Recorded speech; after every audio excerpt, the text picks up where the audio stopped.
Wassail. Welcome to Rune Revival's Q&A for December 2023. First up, a small announcement. It'll still be a while before we add it to the website, but our script converter is now one step closer. We've solved the problem of distinguishing between the neo-diphthong and the similar consecutive vowels found in words like Speedia. So Hilda, what's the first question? That's good to hear, Wayne. Today's first question is, the latest update broke my rune board. How can I roll back to a previous version? I'm sorry to hear that. If you're talking about the bug on phones where the Alt-GR layer outputs the wrong characters, that should be fixed in version 2.3. If not, uninstall the rune board, then go to the website on screen now. From there, you can download your favorite version of the rune board. Thank you to the person who reported that problem. If you ever encounter any other problems with the rune board, please let us know as soon as possible. The other significant update is that the desktop version now uses the right Alt key instead of Alt Control to access the third layer. Next question, Stan. Hey Wayne, if I don't say Yods, should I write them? That depends on who you're writing for and what you want them to hear. If you're writing for a general global audience, it may be helpful to write Yods so that your readers can understand you whether they say them or not. If you're only writing for a local audience, then there's no reason why you couldn't write in whatever way they would understand best, be that without Yods or with Yods coalesced. Your turn, Hilda. What sound does the rune yol make? To answer that, there are a few technical points you need to understand. First, in any alphabet, the characters only represent approximations of sounds. That's just as true for runes as it is for Latin letters. In modern English futhorc, the only Anglo-Saxon rune which truly makes only one single sound is need. All of the others have at least one allophone. Second, unless you're writing in IPA, the purpose of writing is not to precisely transcribe exact sounds. The purpose is to convey a message. Because different dialects disagree on which sound ends the diphthongs used in words like choice, price, and face, the use of the rune yol provides a neutral option, which can be heard as either a vowel sound or consonant sound. In other words, it covers a more diverse range of sounds than most runes. But it does this because those are the sounds English speakers use, and we can all recognize them despite our different accents. An additional advantage to using this rune in these cases is that it indicates where a diphthong exists. So it immediately signals to the reader that they're looking at a digraph without them having to guess. Can you see the advantage in that? I can, Wayne. I don't always say all the words other people use diphthongs in the same way that they do. But our next viewer wants to know if your could be repurposed as a punctuation symbol. Well, theoretically it could. After all, the runic Unicode block only provides 3 punctuation symbols. Admittedly, that is a bit restrictive.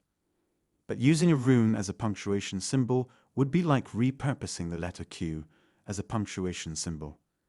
You could do it, but it would feel out of place in light of history.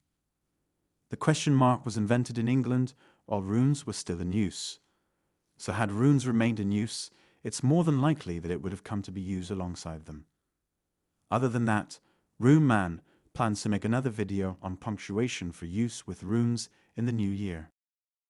Is there a shorter name for the double Veohbind rune? We have been calling it Veohbind, but someone recently suggested Veo. That's logical, but we must remember that it is not a different rune, but merely a different form of the same rune. Perhaps Veohbind might be a good term for it. That both keeps it clear that it is a bind rune while also incorporating its sound at the start. What do you think? I think there's a more important problem. If the rune for V behaves as a cluster, what should we do when we need to tell apart the words live and leave? When reading English and Latin script, what do you do in cases where you need to distinguish 2 words that are spelled the same? For example, the cat lives there, but the cat has 9 lives. Don't you use context? Why would anyone ever say he lives there in isolation? The word there implies that the place referred to is already known. If you were going to say he lives there, you would probably be wanting to add when to your statement. For example, he leaves there on Saturday, whereas the statement, he lives there on Saturday, would not make sense unless you were talking about someone who lives in different places on different days. An example where it could be ambiguous is shown on screen now. It could be, are you living with your partner? Or, are you leaving with your partner? But if you read that question as part of a passage, the surrounding context would indicate the intended meaning. Is the discussion about accommodation arrangements or about moving? Is Thorn a cluster? No, thorn is not a cluster. Whether it's hard or soft, it's still a single sound. That was a bit short. Why don't you read another one, Hilda? Why not use the Rune R for the goose vowel instead of the mouth vowel? I'm glad this question finally came up. Thank you to whoever asked it, because that was part of our original plan in the first two unreleased versions of modern English futhorc. To begin with, the Rune R originated because of an Old English mutation of lure towards ease. Now it's fair to say that's similar to how the goose vowel is pronounced in some Southern Dixie accents, but that only accounts for 2 of the 5 possible ways the goose vowel can be realized even in those parts. Almost everyone else associates the goose vowel with the foot vowel, frequently sliding goose towards foot. However, a lot of accents keep both the goose vowel and the foot vowel entirely within the proper domain of the rune lure. On the other hand, the mouth vowel varies substantially.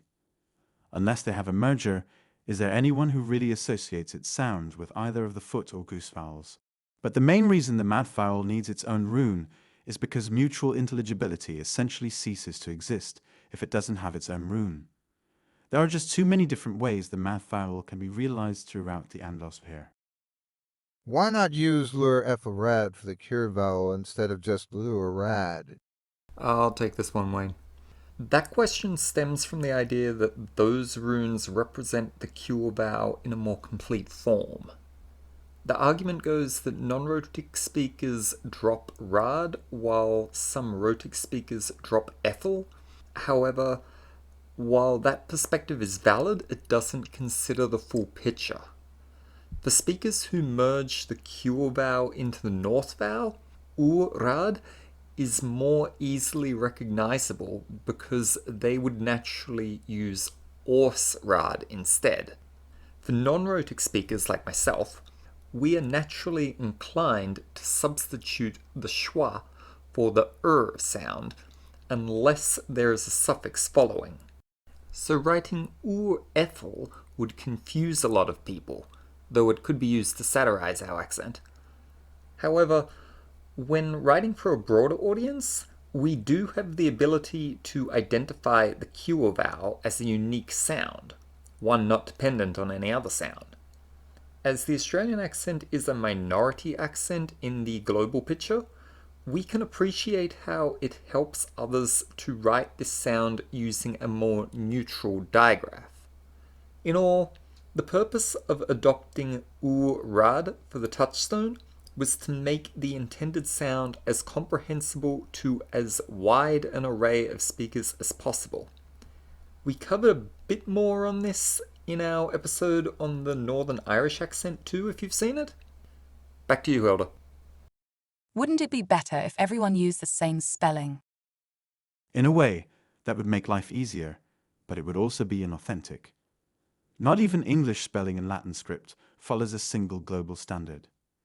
Historically, runes always represented sounds. But to give you a better idea of the problem, here's Rune Man with an example. The other day I was trying to work out how to solder something, but when I looked up a video on it, I found it really hard to understand the speaker because he was using the thought vowel in solder. Now, in the Australian accent, we not only use the goat vowel in that position, but we have a split in the goat set. So specifically, we use the subset where that vowel is followed by a dark L, all. If it helps, listen to how I say golly with the lot vowel, but goalie with this form of the goat vowel.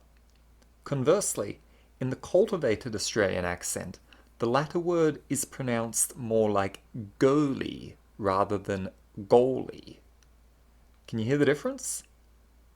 The cultivated Australian accent doesn't have the split, whereas the general and broad Australian accents do. But I'm going off track here.